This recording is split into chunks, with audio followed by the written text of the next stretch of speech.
Assalamu Walaikum. Hello friends, how are you?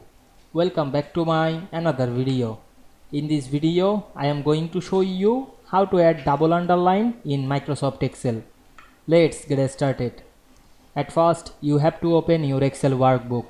We can see here many data. You want to add double underline.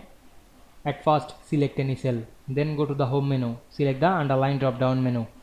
We can see here the double underline option. Now I am select this.